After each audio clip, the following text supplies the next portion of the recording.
আমার জীবনের একটা কষ্টের কথা আজকে আপনাদের সাথে শেয়ার করব। সেটা হচ্ছে আমার বাবার কথা। আমার মা ছিল জাপানি, আমার বাবা ছিল বাংলাদেশি।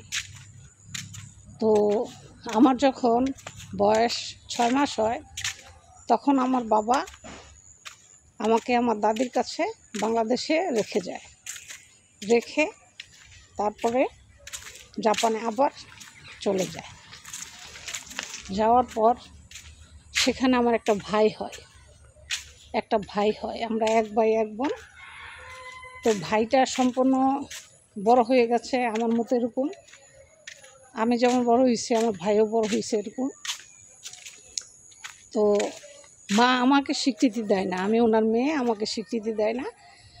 জাপানে থাকে যে ছেলে, তাকে বলে সেটা ওনার ছেলে, ওনার একটাই সন্তান।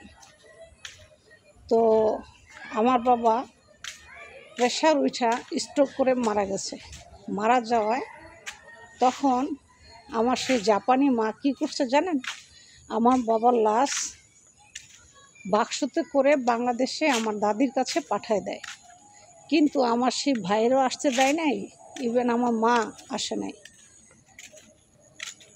আপনাদের সবার কাছে একটা রিকোয়েস্টে আমি করব, সেটা হচ্ছে আপনারা কখনো জেনে শুনে বাংলাদেশি মানুষে জাপানি, আমেরিকান বা কুয়েত, লন্ডন এই ধরনের কোনো মেয়েদেরকে বিয়ে করবেন না।